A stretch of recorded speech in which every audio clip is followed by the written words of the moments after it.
প্রিয় শিক্ষার্থীরা, আজকে আমি তোমাদের দ্বাদশ শ্রেণীর পদার্থবিজ্ঞান ক্লাস নেব। শুরুতেই আমরা কি আলোচনা করব দেখো। এখানে শ্রেণী হলো দ্বাদশ শ্রেণী, পদার্থবিজ্ঞান দ্বিতীয় পত্র, নবম অধ্যায় থেকে আলোচনা করব। নবম অধ্যায় কী আছে? পরমাণুর মডেল ও নিউক্লিয়ার পদার্থবিজ্ঞান। এই শ্রেণী কার্যক্রম শেষে আমরা যে শিখন ফলটা অর্জন করব, তোমরা এখানে দেখো পরমাণু গঠনের ধারণা, ক্রম বিকাশ বর্ণনা করতে পারবে। তোমরা রাদারফোর্ডের আলফা কণা পরীক্ষা বর্ণনা করতে পারবে। 3 হলো পরমাণুর গঠন সম্পর্কিত রাদারফোর্ডের মডেল ব্যাখ্যা করতে পারবে। আর 4 হলো রাদারফোর্ডের মডেল সীমাবদ্ধতা ব্যাখ্যা করতে পারবে। আর 5 হলো বোরের মডেলের সাহায্যে রাদারফোর্ডের মডেলের সীমাবদ্ধতা অতিক্রম করতে পারবে। তো এখানে শুরুতেই আমরা যেটা পড়ছি যে প্রথম হলো পরমাণু গঠনের ধারণা, ক্রমবিকাশে তোমরা যে বর্ণনা করতে পারবে। তা এখানে দেখো যে পরমাণু এই যে গঠন কোথায় থেকে প্রথম শুরু হয়। বিজ্ঞানী কার্নট খ্রিস্ট মানে বিফোর খ্রিস্ট অর্থাৎ 600 বছর পূর্বে ইনি ছিল একজন ইন্ডিয়ান ফিলোসোফার এবং সায়েন্টিস্ট। তিনি প্রথম বিবেচনা করলো যে পদার্থ অবিভাজ্য কোনো বস্তুর সমন্বয়ে গঠিত। পরবর্তীতে আবদেরা ডেমোক্রিটাস, সে প্রায় এটাও খ্রিস্টজন্মের 400 বছর পূর্বে এই জিনিসটা, যেটা অবিভাজ্য জিনিস নিয়ে গঠিত পদার্থ, সেটার নাম দিয়ে ফেলেন সে অ্যাটম। এরপর প্রায় 200 বছর অতিক্রম করলেও এখানে পরমাণু সম্পর্কে কোনো স্পষ্ট ওই রকম ধারণা দেয়নি কেউ। পরবর্তীতে গ্যালিলিও, নিউটন, বয়েজ, ল্যাভোসিয়ার বিভিন্ন বৈজ্ঞানিকরা আলোচনা করলেও পরমাণু গঠন সম্পর্কে তাদের কোনো ওই রকম ধারণা দেয়নি। পরবর্তীতে জনসন ডাল্টন, সে পরমাণুর গঠন সম্পর্কে ধারণা, সে বলল যে পদার্থগুলো কীভাবে গঠিত। সে বলছিল যে সকল মৌলিক পদার্থ অবিভাজ্য, নিরেট অতি ক্ষুদ্র কণার সমন্বয়ে গঠিত, যার নাম অ্যাটম। এবং 2 নম্বরে সে বলছে একই মৌলিক পদার্থের কণাগুলো একই প্রকার। 3 সে বলছে একই পদার্থের রাসায়নিক মিলনের ফলে যৌগিক পদার্থ গঠিত হয়, অর্থাৎ পরমাণুগুলোর এই রাসায়নিক মিলনের ফলে যৌগিক পদার্থ গঠিত হয়। এরপরে আসছে, এটা কে বলছে? বিজ্ঞানী ডাল্টন। বিজ্ঞানী ডাল্টনের পরে আসছে বিজ্ঞানী থমসন। বিজ্ঞানী থমসন 1897 সালে তিনি একটা মোটামুটি কিন্তু মডেল শুরু করেন। তার থমসনের মডেলটা কি ছিল? থমসনের মডেলটা ছিল যে পরমাণু যে গঠিত, প্রত্যেকটি পরমাণুতে কি ইলেকট্রন আছে, প্রত্যেকটি পরমাণু ইলেকট্রন আছে। আর প্রত্যেকটি পরমাণু বৈদ্যুতিক নিরপেক্ষ, অর্থাৎ ধনাত্মক এবং ঋণাত্মক চার্জ আছে। এবং ইলেকট্রনের অগ্রপশ্চাৎ কম্পনের ফলে অবলোহিত দৃশ্য অতি বেগুনি রশ্মি নির্গত হয়। এবং তিনি যে আরও যে কাজগুলি করছে সেগুলি আমরা এখানে একটু দেখি কীভাবে মডেলটা সে বিবেচনা করছে। আমরা যদি এখানে দেখি যে মডেলটা তিনি এখানে এভাবে গোলাকার একটি তরমুজ হিসাবে, দেশীয় তরমুজ হিসাবে সে বিবেচনা করছে এবং বলছে যে তরমুজের ভিতরে সে ইলেকট্রনগুলো এভাবে আছে, ছড়িয়ে ছিটিয়ে আছে, ইলেকট্রনগুলো এভাবে ছড়িয়ে আছে এভাবে। এবং ইলেকট্রনটি হলো ঋণাত্মক চার্জিত। আর পাশে যে এই ভিতরে যে যত রসালো বস্তু আছে সবগুলো কি ধনাত্মক। তাহলে পুরা এই ছোট ছোট এইগুলো হলো ইলেকট্রনগুলো ছড়িয়ে আছে, আর মাঝখানে যে রসালো বস্তু আছে এইগুলোকে ধনাত্মক হিসেবে সে বিবেচনা করছে। তখন কিন্তু এই ইলেকট্রনের আবিষ্কার করে। তাহলে আমরা এখান থেকে কি বুঝে নিলাম? ইলেকট্রন আবিষ্কার কে করে? বিজ্ঞানী থমসন। এরপর বিজ্ঞানীর এই থমসন আর যে কথাগুলি বলছে, এখানে দেখো লেখা আছে ইলেকট্রনের অগ্রপশ্চাৎ কম্পনের অবলোহিত ও দৃশ্যমান অতি বেগুনি রশ্মি নির্গত হয়। মানে এইগুলি স্থানান্তরের ফলে কি এই অতি বেগুনি রশ্মি সৃষ্টি হয়, দৃশ্যমান রশ্মি সৃষ্টি হয় এবং অবলোহিত রশ্মিগুলো এখান থেকে সৃষ্টি হয়। এটা বিজ্ঞানী থমসন বলছে। কিন্তু এখানে এই কথাগুলি বলে নাই যে ইলেকট্রনের সংখ্যা বা ধনাত্মক যে রসালো সংখ্যার অবস্থান কোথায় হবে, এইটা বিজ্ঞানী থমসন কিন্তু কোনোভাবেই সে মানে বলে নাই, তার মডেলে এটা উপস্থাপন করে নাই। এবং সে আর একটা কথা বলছে, এইটা থেকে যে রশ্মিগুলো বের হয় সেটাভাবে একক বর্ণালী হিসাবে। কিন্তু আমরা যদি হাইড্রোজেনকে পরীক্ষা করি, হাইড্রোজেনের ক্ষেত্রে দেখব যে একাধিক পরিমাণ কি হয়, বর্ণালী সৃষ্টি হতে পারে। তাহলে এই থমসনের এখানেও কি মডেলে ত্রুটি রয়েছে। পরবর্তীতে এই ত্রুটি সংশোধনের জন্য বিজ্ঞানী রাদারফোর্ড আসে, এবং বিজ্ঞানী রাদারফোর্ড এসে কি করে, বিজ্ঞানী রাদারফোর্ড এসে একটি সৌরজগৎ মডেল উপস্থাপন করে। কিন্তু তোমরা দেখবা যে সৌরজগৎ মডেল উপস্থাপনের পূর্বে সে কি করছিল, আলফা কণা বিক্ষেপণের একটা পরীক্ষা করছিল। এটা কি নিচ্ছে, একটা সীসার পাত্রের ভিতরে তুমি দেখো এখান থেকে আলফা কণা নির্গত করছে। আলফা কণা নির্গত করার এইটা অনেক পাতলা স্বর্ণের পাত দিয়েছে। স্বর্ণের পাতটা হলো 10⁻7 মিটার পুরুত্ব, অর্থাৎ এতই পাতলা। আর এইটাকে যদি একটি পরমাণু বিবেচনা করা হয় তাহলে ওই যে বিজ্ঞানী রাদারফোর্ড এবং এর সাথে আর দুইজন সহযোগী ছিল, যে একজন গাইগার আর একজন ছিল মার্সডেন, এই তিনজনে এইটা পরীক্ষা করার পরে এখানে দেখছে যে সকল আলফা কণাগুলো এখানে রাখা হয়েছে একটি জিঙ্ক সালফার একটা পর্দা রাখা হয়েছে। তাই পর্দা রাখার পরে এখানে দেখা গেছে যে একটা ছায়ার সৃষ্টি করে পৃথিবীর। তবে এখান থেকে যাওয়ার সময় আলফা কণা সবগুলো বাঁকা হয়ে, কোনোটা 90 ডিগ্রিতেও এভাবে বাঁকা হয়, আবার কোনোটা, এর কারণটা কি, আবার আরেকটি প্রায় 20,000-এর মধ্যে একটি আলফা কণিকে আবার পূর্বের অবস্থায় ফিরে আসে। তখন রাদারফোর্ড চিন্তা করলো যে 20,000-এর ভিতরে একটি যে ফিরে আসে, এর কারণটা কি। আলফা আমরা জানি আলফা হলো ধনাত্মক, তো অবশ্যই এই আলফার চেয়ে ভারী কোনো বস্তু এখানে রয়ে গেছে। তাহলে আলফা চেয়ে ভারী বস্তু থাকার কারণেই সে এখানে প্রচণ্ড ধাক্কা দিচ্ছে। আর একটা কি, অবশ্যই এ যেহেতু পজিটিভ, এও এখানে কোনো পজিটিভ জিনিস না থাকলে সে আবার বিকর্ষণ করে ফিরে আসবে কীভাবে। তাহলে সে এখানে কি চিন্তা করলো, যে আলফার চেয়ে বস্তুটা ভারী না হলেও তাকে ধাক্কা দিয়ে সামনে নিয়ে যেতে পারতো। দ্বিতীয় চিন্তা করলো কি, সে অবশ্যই কি করে, বিকর্ষণ করে। তাহলে যেহেতু আলফা পজিটিভ, তাহলে এখানেও কোনো পজিটিভ বস্তু আছে, পজিটিভকে কি করে, বিকর্ষণ করে। তখন কিন্তু বিজ্ঞানী রাদারফোর্ড কি আবিষ্কার করলো, তখন সে আবিষ্কার করলো যে হ্যাঁ, এখানে পজিটিভ কোনো জিনিস আছে। আর পাশে যে এই পুরা পরমাণুর ভিতরে কি আছে, বিভিন্ন জায়গায় সাজানো ইলেকট্রন আছে। এই ইলেকট্রনগুলো অবশ্যই হালকা না হইলে এই যে আলফা কণাগুলি যায়, এগুলি সম্পূর্ণ সোজা যাবে, এখান থেকে সোজা যায়। তাহলে সোজা যাওয়ার কারণে হলো ইলেকট্রন এতই হালকা যে আলফা ধাক্কা দিলে ওটা পাশে চলে যায়। যার কারণে হয়েছে কি, যে এই কেন্দ্রে কি অবশ্যই পজিটিভ কোনো জিনিস আছে। এই পজিটিভ জিনিসটা কি পরবর্তীতে রাদারফোর্ড এটার নাম দেন যে এটা হলো নিউক্লিয়াস। কি পায়, তাহলে এই কেন্দ্রে হলো নিউক্লিয়াস। তাহলে এরপরে নিউক্লিয়াস আবিষ্কার হয়ে গেল। এখন এই রাদারফোর্ড বললো যে এর চারিপাশে যে ইলেকট্রনগুলো আছে, সেই ইলেকট্রনগুলো কিভাবে ঘুরে। এই যে এখানে দেখো যে চিরায়ত বলবিদ্যায় ম্যাক্সওয়েল এর তথ্য অনুসারে ত্বরান্বিত চার্জ বিকিরণ হারাবে এবং পরমাণু নিউক্লিয়াস থেকে পতিত হবে, মানে এটা হলো ত্রুটি। আর এখানে যে কথাটা বলছে যে এই যে ইলেকট্রনগুলো চারিপাশে যে ঘুরে, সেটা কিভাবে ঘুরছে, এখানে দুইটা কাজ করে। একটা হলো ইলেকট্রনগুলো এই পজিটিভকে কি করে, আকর্ষণ করে। আর একটা হলো ইলেকট্রন যখন ঘূর্ণায়ন সৃষ্টি করে, এখানে যদি আমরা একটু চিত্র এঁকে বুঝি, তাহলে এখানে যদি পজিটিভ থাকে, তাহলে ইলেকট্রনগুলো যদি এর চারিপাশে থাকে, এখানে ইলেকট্রন আছে, তাহলে ইলেকট্রন যখন ঘূর্ণায়ন করে, এইখানে পজিটিভ, যেহেতু পজিটিভ ও আমরা জানি, তাহলে ধনাত্মককে কি করে, ধনাত্মক এটা, আর এটা হলো ঋণাত্মক, তাহলে এটা আকর্ষণ করবে। এটা কি, কুলম্ব বল। আর একটা বলছে এইটা যখন ঘুরে তখন কেন্দ্রবিমুখী বল কাজ করে, অর্থাৎ Fc = mv²/rn। আর বলতে কি, এই দুইটার যে দূরত্ব, এই দূরত্বকে এখানে বোঝায়। তাহলে এখানে দূরত্বকে বোঝায়। তাহলে আমরা কি পাইলাম, যে এখানে দুইটা বল করে, একটা বল হলো দুইটার ভিতরে আকর্ষণ করে, এটার বলে কুলম্ব বল, আর একটা হলো কেন্দ্র বিমুখী বল। এই দুই বল পরস্পর সমান। সে বলছে যে এইটা কোন কোন বিদ্যা, এটা হলো চিরায়ত বলবিদ্যা, এবং চিরায়ত বলবিদ্যায় ম্যাক্সওয়েলের তত্ত্ব ব্যবহার করে।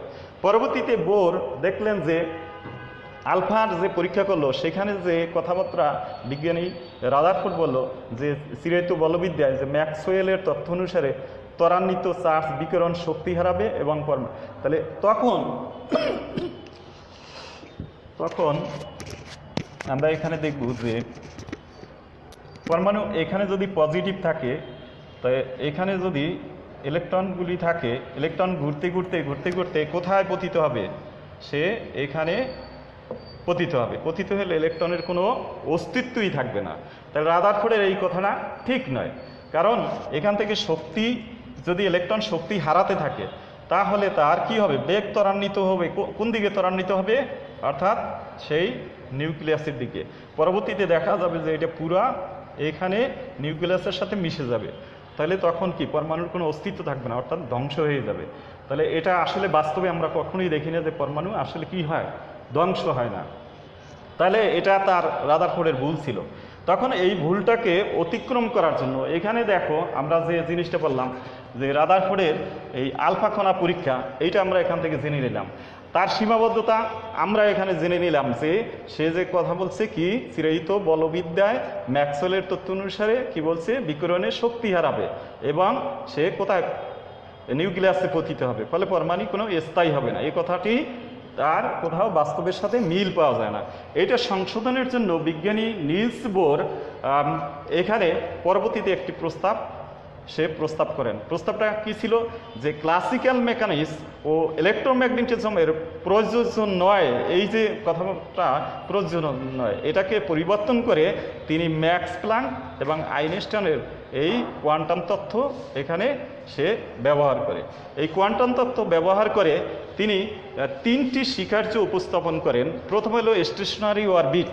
স্টেশনারি অরবিট বলতে কি বোঝা যায়? যে পরমাণুগুলো যখন ঘুরে, এভাবে ঘুরতে থাকে, পরমাণুগুলো যখন এই যে এখানে আমি দেখি এখানে যে এখানে পরমাণু যখন এখানে নিউক্লিয়াস যখন থাকে, নিউক্লিয়াস চারিপাশে ইলেকট্রনগুলো যখন ঘুরতে থাকে, তখন এই প্রত্যেকটা ইলেকট্রনই একটা নির্দিষ্ট কক্ষপথে ঘুরবে। এটা হলো স্টেশনারি অরবিট। যে কক্ষপথে ঘুরবে এটা হলো স্থায়ী কক্ষপথ। এরপর বলছে যে প্রত্যেকটা ইলেকট্রন যে কক্ষপথে ঘুরবে, ওই কক্ষপথে ওই ইলেকট্রনটি যে কৌণিক ভরবেগ সৃষ্টি করবে তা হলো NH/2π। এই ছিল প্ল্যাঙ্কের ধ্রুবক। এটার মান হইল কত আমরা জানি? প্ল্যাঙ্কের ধ্রুবক H = 6.63 × 10⁻³ জুল সেকেন্ড। তাহলে এইটা কি বলছে? এটা হলো কার স্বীকার্য? বিজ্ঞানী বোরের স্বীকার্য। তাই বোরের স্বীকার্য, দ্বিতীয় স্বীকার্য হলো কৌণিক ভরবেগের স্বীকার্য, আমরা ওখানে দেখছি। আর কৌণিক ভরবেগের স্বীকার্যটা আমরা এখানে লিখি একটু H/2π। এইটা কি? কৌণিক ভরবেগ। আবার আমরা জানি যে কৌণিক ভরবেগ সমান mv/n/rn। এটা কি? এটা হলো ভি হলো এই যে ইলেকট্রনটি যদি এভাবে ঘুরে এই নিউক্লিয়াসকে কেন্দ্র করে, তাহলে যে ইলেকট্রনটি ঘুরে তার বেগ, আর হলো এই নিউক্লিয়াস থেকে এটার দূরত্ব rn। তাহলে এটার পরিবর্তে এর পরিবর্তে আমরা এটা আবার লিখতে পারি। যাই হোক, এটা হলো দ্বিতীয় স্বীকার্য। তৃতীয় স্বীকার্য আবার দেখো, তৃতীয় স্বীকার্য বলছে E = EU - EL। মানে কি বোঝাচ্ছে? অর্থাৎ এখানে যদি দুইটি কক্ষপথ থাকে, একটি কক্ষপথ থেকে আরেকটি কক্ষপথে ইলেকট্রন আসতে যে পরিমাণ শক্তি হারাবে, তাহলে কি আপার থেকে লোয়ার যে শক্তি হারাবে, এই শক্তিটা এটা যদি আমরা পজিটিভ দেই, আর এইটা যদি আর একটা কক্ষপথ বিবেচনা করি, তাহলে এইটা একটা কক্ষপথ, এইটায় একটি ইলেকট্রন, এখানে মনে করি একটি ইলেকট্রন আছে, এর শক্তি হলো EU, আর এখান থেকে এইটুকু আসছে যে এটা হলো EL। তাহলে যে পরিমাণ শক্তি হারাবে বিকিরণ প্রক্রিয়ায়, এটার পরিমাণ হবে E = EU - EL। এটা কি? E = কি জানি? HF। মানে কি? প্ল্যাঙ্কের এটা কি পাই কোয়ান্টাম তত্ত্ব থেকে, E = HF, EU - EL। আর এইটা হলো আপার যে লেভেলের শক্তি, আর এটা হলো লোয়ার লেভেলের শক্তি। অর্থাৎ এখান থেকে এখানে আসতে এই পরিমাণ শক্তি সবসময় বিকিরণ প্রক্রিয়ায় হারাবে। এরপরে তাহলে আমরা মোটামুটি এখান থেকে যে এই রাদারফোর্ডের সীমাবদ্ধতা কিভাবে তোমরা অবশ্যই ব্যাখ্যা করতে পারবে। এর পরবর্তী আছে রাদারফোর্ড মডেলের সীমাবদ্ধতা অতিক্রম করছে কিভাবে, এটা আমরা বললাম যে অতিক্রম করছে সে ম্যাক্স প্ল্যাঙ্ক এবং আইনস্টাইনের তথ্য বিবেচনা করে। এরপরে আমরা হাইড্রোজেন এর এনতম কক্ষপথের ব্যাসার্ধ আমরা নির্ণয় করব। কক্ষপথের ব্যাসার্ধ এইটা আমরা কিভাবে নির্ণয় করব এটা দেখব।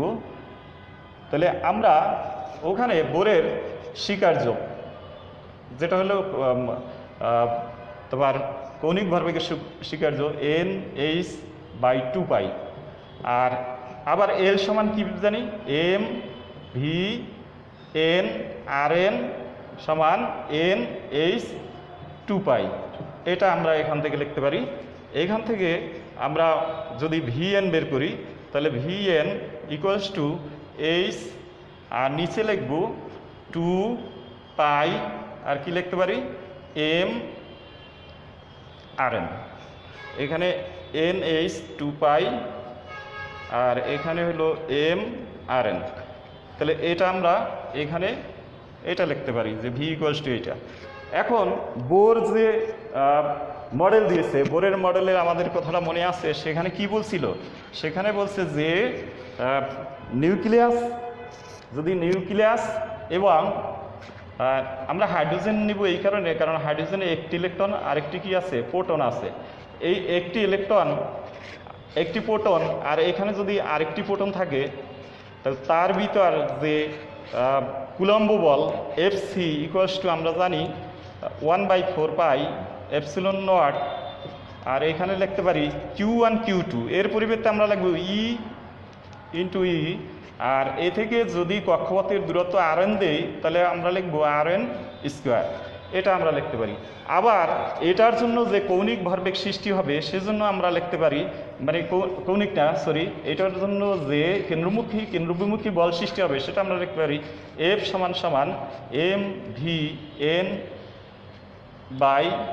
mv/n/rn। এটা লিখতে পারি। আর বোর বলছে যে এই দুইটা পরস্পর সমান। তাহলে আমরা এখান থেকে এই দুইটা যদি সমান হয় তাহলে আমরা এখান থেকে আমরা কি লিখতে পারি, দুইটা বল সমান। তাহলে এখান থেকে আমরা লিখতে পারি যে 1/4πε0 E²/rn² mvn²/rn। এখন এখান থেকে যদি আমরা rn বাদ দিই তো সর্বশেষ আমার vn সমান আমরা কী পাবো, vn সমান আমরা পুরো লিখতে পারি √, তোমরা একটু ক্যালকুলেশন করে দেখো 4πε0 mrn। এটা আমরা এখানে লিখতে পারি। এরপরে তাহলে আমরা এখানে কি পেয়েছি, vn এর মানটা পেয়েছি, অর্থাৎ nতম কক্ষপথে কোনো ইলেকট্রনের বেগ কত হবে সেটাও কিন্তু আমরা এখান থেকে আমরা নির্ণয় করতে পারবো। তাহলে আমরা এখানে বেগ নির্ণয় করতে পারবো।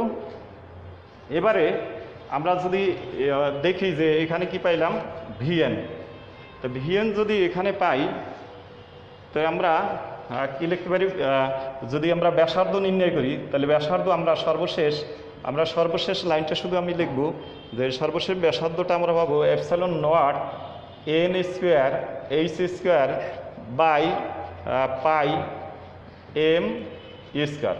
এটা হলো কি, এই যে তোমরা যদি এইটাকে ধরো নিউক্লিয়াস, আর এভাবে যদি তোমার অসংখ্য তোমার কক্ষপথ থাকে তাহলে নিউক্লিয়াস থেকে এই কক্ষে যদি কোনো ইলেকট্রন ঘুরতে থাকে তাহলে এই ইলেকট্রনের যে কক্ষপথ এইটা তোমরা নির্ণয় করতে পারবা। তাহলে এখান থেকে আর একটা জিনিস তোমরা নির্ণয় করতে পারবা, যেটা হলো দেখো এখানে যদি r এর মান 1 দাও, এটা হলো ভূমি স্তরের কক্ষপথের কথা বলবে। আর এখানে যদি আমরা n = 1 দিই তাহলে r1 সমান আমরা লিখতে পারি যে দেখো ε0 h²πm²। এটা আমরা লিখতে পারি। এখন এখানে যে এই r1 এর মান, এইটা আমরা নির্ণয় করার জন্য এখানে প্রত্যেকটা রাশি আমাদের জানা আছে। এপসাইলন নট আমরা জানি, এপসাইলন নটের মান হলো 8.854 ইন্টু 10 পাওয়ার মাইনাস 12। এটা আমরা জানি coulomb newton per metre square. এটা কি বলে? শূন্যস্থানে তড়িৎ ভেদন যোগ্যতা। আর এইচ ইকুয়ালস টু প্লাঙ্কের ধ্রুবক। এই প্লাঙ্কের ধ্রুবকও আমরা মান জানি 6.63 into 10 power minus 34 joule second. এরপরে এখানে পাইয়ের মানটা আমরা জানি 3.14, আর এম এর মানটা ইলেকট্রনের ভর, এটা আমাদের জানা আছে 9.11 ইন্টু 10 পাওয়ার মাইনাস 31 কেজি। এরপরে আমাদের কি ই ইকুয়ালস টু কি জানি 1.6 ইন্টু 10 পাওয়ার মাইনাস 19 জুল। এটা আমাদের 19, এটা কি হবে? ইলেকট্রন। তাহলে এটা কি জুল হবে না, সরি, এটা কি হবে? কুলম্ব চার্জের একক।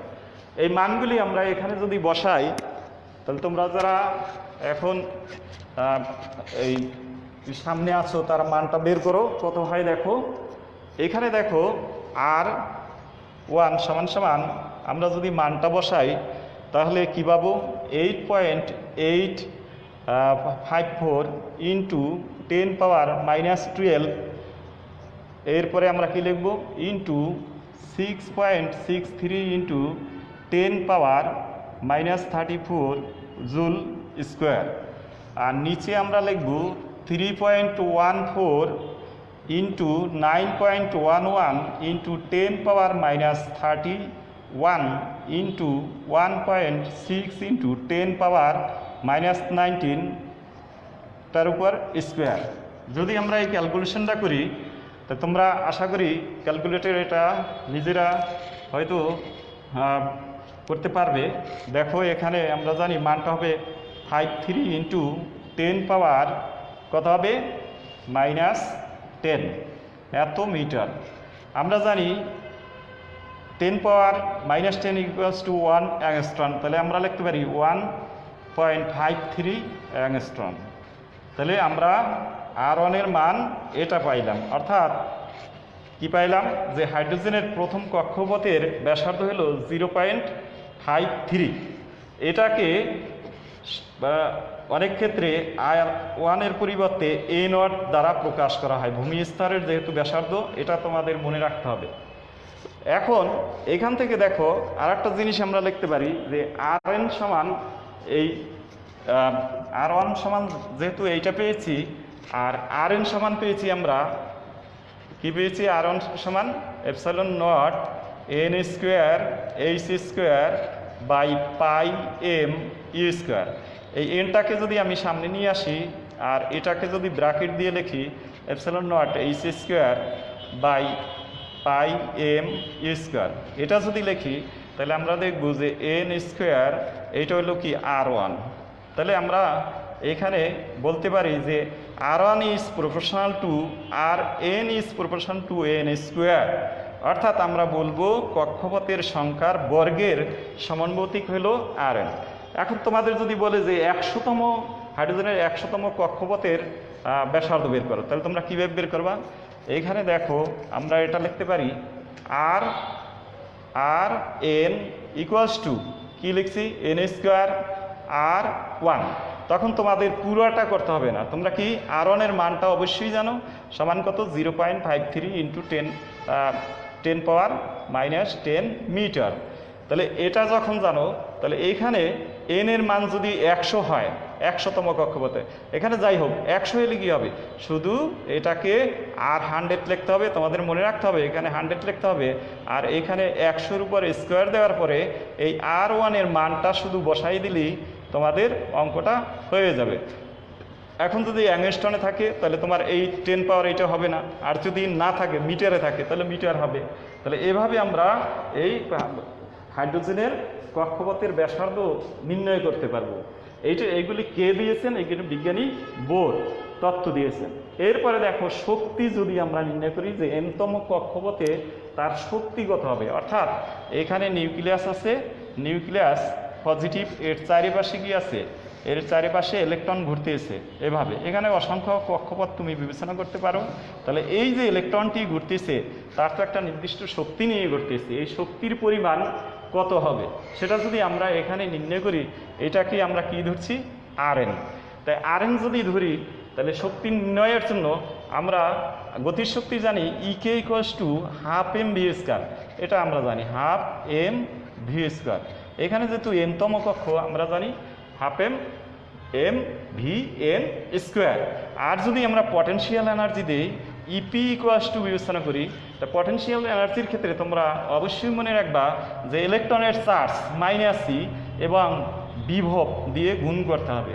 এই বিভবটা আবার আমরা কোথায় পাবো, তোমরা দেখো আমরা জানি যদি এখানে ইলেকট্রনটি থাকে আর এখানে নিউক্লিয়াস থাকে, এক্ষেত্রে আমরা বিভব কতটুকু পাবো। এখানে বিভবের ক্ষেত্রে আমরা জানি যে 1/4 পাই এপসিলন নট আর কিউ বাই আর, কিন্তু এখানে কি হবে ই বাই আর, ঠিক আছে। তাহলে আমরা এইখানে এই বিভবটা পাবো কত, এটা ভি নট দিলেও হয় না দিলেও হয়, তাহলে 1/4 pi epsilon naught e by r, এই মানটাকে আমরা কোথায় এখানে বসাই দিই, তাহলে পটেনশিয়াল এনার্জি আমরা পেয়ে যাব। তাহলে ইপি ইকুয়ালস টু আমরা potential energy -e into 1/4 pi epsilon naught আর এখানে লিখব ই বাই আর। তাই আর এর পরিবর্তে আমরা কি লিখব, এখানে এন লিখব, তাই আর এন আমরা এখানে লিখে ফেললাম আর এন। তাহলে এখানে আমরা কি পাই, উপরে পাবো তোমার মাইনাস কি পাই ই স্কোয়ার, আর নিচে পাবো তোমার 4 pi epsilon naught r N. এখন আর এন এর মান আমরা একটু আগেই জেনেছি যে 4 pi epsilon naught, r N এর পরিবর্তে আমরা কি লিখতে পারবো, আর এন এর পরিবর্তে আমরা লিখতে পারি epsilon naught n square h square by pi m e square. এখন এটা যদি উপরে উঠে যায় তাহলে আমরা কি পাবো, এখানে কি পাই, এখানে পাই 4 পাই পাই কাটা, তাহলে আমরা pi 4 epsilon naught square n square h square, আর এটা উপরে যাবে তাহলে মাইনাস থাকবে এম ই পাওয়ার 4। তাহলে আমরা এটা কি হবে পটেনশিয়াল এনার্জি। এবারে কাইনেটিক এনার্জি ইকে সমান আমরা কত পাবো, ইকেটা আমরা যদি দেখি তাহলে এখানে দেখো হাফ এম আর ভি এর মানটা আমরা জানি, ভি এর মানটা বসাবো কত e by √4 pi epsilon naught r n, এটা আমরা আগেই জানি। তাহলে এটা যদি জানি ভি এন সমান এটা তোমাদের আগে দেখানো হয়েছে, তাহলে আমরা এখানে কি পাবো 1/2m, আর এটাকে যদি তুমি স্কোয়ার করো তাহলে কীভাবে ই স্কোয়ার, আর এটা স্কোয়ার রুটে কাটা, তাহলে 4 পাই কীভাবে 4 pi epsilon naught r N, তাহলে সমান কীভাবে 8 পাই এপসিলন নট আর এন, আর উপরে হবে ই স্কোয়ার। তাহলে আমরা এখন আমরা এখানে ইকে সমান কি পাবো, তাহলে ইকে সমান ইকে সমান কি পাবো এম ই স্কোয়ার, আর এখানে কি পেয়েছি 8 পাই এপসিলন নট আর এন এর পরিবর্তে আমরা লিখব এপসিলন, আর এন এর পরিবর্তে কি লিখব আমরা epsilon naught h square n square by pi m e square.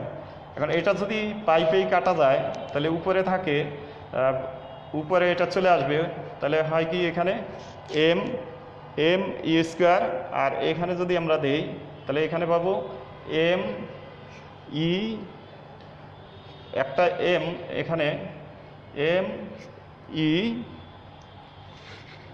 এখানে আমরা একটা জিনিস লিখব 4 পাই, এখানে একটা জিনিস আমাদের বাদ পড়ছে সেটা হলো এম, তাহলে এমটা যদি এখানে হয় এম, তাহলে এখানে এম, তাহলে এম কাটা, তাহলে আমাদের কি থাকবে এখানে, আমাদের এম কাটা থাকলে এই এমটা আমাদের থাকবে না, এই এমটা যদি না থাকে তাহলে উপরে চলে আসে এই এমটা, তাই এমটা যদি এখানে আসে আমরা কি পাই এম ই পাওয়ার 4, আর নিচে পাবো কি 8 epsilon square h square n square.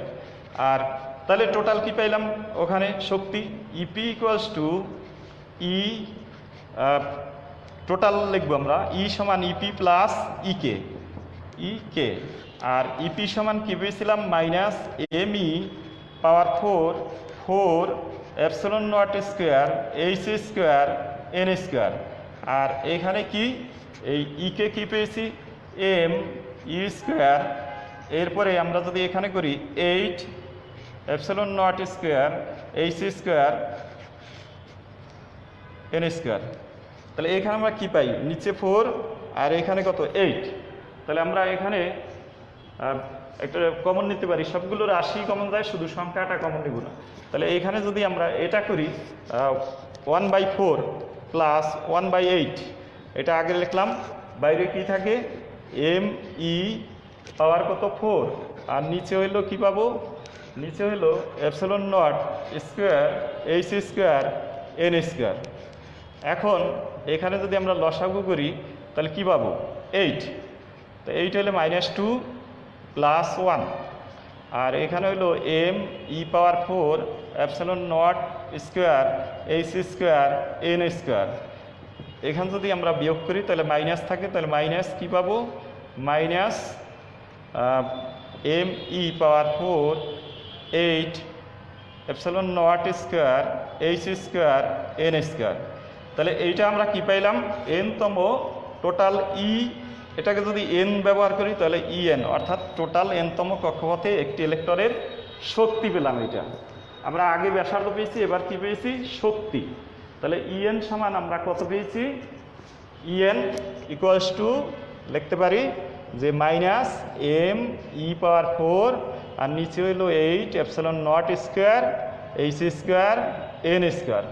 এখন তোমরা যদি প্রথম কক্ষপথ বিবেচনা করো যেটার ভূমি স্তর বলে, তাহলে এন ইকুয়ালস টু 1 বসাও, তাহলে আমরা কি পাই ই1 সমান সমান, যদি আমরা এখানে বিবেচনা করি M e power 4 8 epsilon naught square h square, তাহলে আমরা পাবো এইটা। তাহলে আমরা ইএন সমান কি লিখতে পারি ইএন সমান সমান, এখানে যদি আমরা লিখি তাহলে কি পাবো এম, এটা টু আমরা এখানে লিখি এটা নিচে, তাহলে এনটা আমরা লিখতে পারি এভাবে, আর এইটাকে আমরা ব্র্যাকেটে লিখতে পারি M e power 4 8 epsilon naught square h square, এটা আমরা লিখতে পারি। এইটা মানে কি ই1, তাহলে আমরা এখানে লিখতে পারি E n equals to E, এটার পরিবর্তে 1/n স্কোয়ার। তাহলে এখানে কি পাইলাম আমরা E n is proportional to n square, অর্থাৎ কক্ষপথের সংখ্যা যত বেড়ে যাবে, কক্ষপথের সংখ্যা বেড়ে শক্তির তত কি হবে এখানে কমতে থাকে, মানে ব্যস্তানুপাতিক হারে পরিবর্তিত হয়। তাহলে আমরা এখানে কি দেখতে পাই যে এখানে শক্তির ক্ষেত্রে জাস্ট ব্যস্তানুপাতিক, মানে কক্ষপথের সংখ্যা, আর ব্যাসার্ধের ক্ষেত্রে কি ব্যাসার্ধের ক্ষেত্রে আমরা দেখতে পাই সমানুপাতিক। তাহলে আমরা কি কি টোটাল শিখতে পারলাম, এখান থেকে কি কি শিখতে পেরেছি দেখো। প্রত্যেকটা শিক্ষণফল যদি আমাদের ভিতর যে অর্জন হয় যে আমরা এইগুলি সম্পর্কে ধারণা নিতে পারছি, তাহলে মনে করব আমরা বুঝে গেছি। তাহলে এখানে আমরা কি কি পেয়েছি দেখো, যে পরমাণু গঠনের ধারণা ক্রম বিকাশ, এইটা তোমাদের আলোচনা করলাম। তোমরা যদি এরপরেও কিছু না বুঝো তোমরা কমেন্টস করতে পারো, বা পরবর্তী ক্লাসও আমি এটা আলোচনা করব, যদি না বুঝো আমি বুঝিয়ে দেবো। এটা যদি তোমাদের ক্রমবিকাশ সম্পর্কে জানতে হয় তাহলে শুধু বৈজ্ঞানিকগুলোর নাম বা ধারণা থাকলেই, বৈজ্ঞানিকগুলোর নামগুলি যদি জানা থাকে তাহলেই কিন্তু তুমি পারবা। সংক্ষেপ বুদ্ধি হলো তোমরা কি মনে রাখবা, বিজ্ঞানী কার্নটের নাম মনে রাখবা, বিজ্ঞানী কার্নটের পরে কি আসে, কার্নটের পরে তোমরা মনে রাখবা, তারপরে কার্নটের এরপরে কি আসে, এরপরে কি আসে, এরপরে কি আসে, এরপরে কে আসে, তাহলে কে এটা ডেমোক্রিটাস, এটা মনে রাখবা। এরপরে কি আসে, এরপরে এখানে যারা আসছে তারা কিন্তু কিছু আলোচনা করতে পারে না, নিউটন, গ্যালিলিও এরা কিন্তু বেশি কিছু, তারপর লেবেসিয়ার, এরা অত বেশি তথ্য দিতে পারে না। পরবর্তীতে যিনি আসেন ডাল্টন কিছুটা হলেও সে পরমাণু সম্পর্কে ধারণা দিয়েছে, অবিভাজ্য ছিল, তারপরে পরমাণু দিয়ে গঠিত, এসব সম্পর্কে গঠিত, পদার্থ গঠিত। এরপরে যে আসে এ হচ্ছে জে থমসন, এরপরে কি আসছে, জে থমসনের পরে আসছে তোমার রাদারফোর্ড। এরপরে কি আসছে রাদারফোর্ডের পরে বোর। তাহলে আমরা যদি এখানে একটু স্মরণ করি যে দেখো পুরো এখানে যে জিনিসগুলি আছে, আমি যে বলবো যে শিখনপালগুলো পরমাণুর ধারণা বিকাশ বর্ণনা করতে হবে। তাহলে তোমরা কিন্তু এইটা থেকে বিকাশ কিভাবে বিকাশ ঘটছে পরমাণু গঠনে, এখানে কার্নোট বলছে যে কি ছিল, পদার্থ অবিভাজ্য কোনো কণা দ্বারা গঠিত। ডেমোক্রিটাস বলছে নাম দিচ্ছে পরমাণু, এটা তোমরা বলতে পারবা। এরপরে নিউটন, গ্যালিলিও এরা সামান্য আলোচনা করছে, এটা তুমি বলতে পারবা। এরপরে ডাল্টন অবিভাজ্য মানে পদার্থ অসংখ্য ছোট ছোট কণা দিয়ে গঠিত যেগুলি অবিভাজ্য এ সম্পর্কে বলতে পারবা। এরপর থমসন হইল মডেল দিয়েছেন এবং সে আবিষ্কার করছে কি, এটা আমাদের মনে রাখতে হবে, সে আবিষ্কার করছে ইলেকট্রন, এটা তোমাদের মনে রাখতে হবে। আর রাদারফোর্ড আবিষ্কার করছে কি, নিউক্লিয়াস, সে আবিষ্কার করছে নিউক্লিয়াস। আর এ মূল কি আবিষ্কার করছে, কক্ষপথ, এ হলো কক্ষপথ। আমি এখানে যে জিনিসগুলি বলছি যে এ নিউক্লিয়াস আবিষ্কার করছে, এর সাথে কিন্তু তোমার মনে রাখতে হবে, সংক্ষেপে যদি মনে করো যে একটা হলো সেন্ট্রাল পিটাল ফোর্স আর একটা হলো তোমার কুলম্ব বল, দুইটা বল পরস্পর সমান, এখান থেকে কিন্তু আসছে রাদারফোর্ডের এখান থেকে। আর এ কিন্তু কি করছে, এ হইলো এই যে রাদারফোর্ড যে কথাগুলি বলছে, এই কথাগুলোকে সে মডিফাই করছে কি তত্ত্বের সাহায্যে, ম্যাক্স প্লাঙ্কের তত্ত্ব, অর্থাৎ ম্যাক্স প্লাঙ্ক যে = Hf, বিকিরণ প্রক্রিয়া শক্তি হারায়, এইটা এখানে অ্যাপ্লাই করছে। আর কি অ্যাপ্লাই করছে এখানে দেখো, এটা হলো ম্যাক্স প্লাঙ্কের কোয়ান্টাম তত্ত্ব। আর একটা ব্যবহার করছে যে NH কার্ট, মানে অ্যাঙ্গুলার ভেলোসিটি সমান /2π, এইটা এখানে ব্যবহার করছে। তাহলে আমরা দেখছি যে এখানে যাদের নামগুলি আছে, নামগুলি যদি আমরা একবার স্মরণ করি তাহলে ব্যাসার্ধের সমীকরণও আমরা বের করতে পারবো, যে কোনো বোর কক্ষপথের ব্যাসার্ধ বের করতে পারবো, বেগ বের করতে পারবো এবং শক্তিও বের করতে পারবো। আশা করি পরবর্তী ক্লাসে তোমরা এগুলি সম্পর্কে ধারণা নেবে। আর এই সম্পর্কে আমি গাণিতিক সমস্যাগুলো আগামী ক্লাসে করাবো। আজকের এইটুকুই শেষ। তোমাদের সবাইকে ধন্যবাদ। আগামী ক্লাসে তোমরা সবাই থাকো। সবাইকে ধন্যবাদ।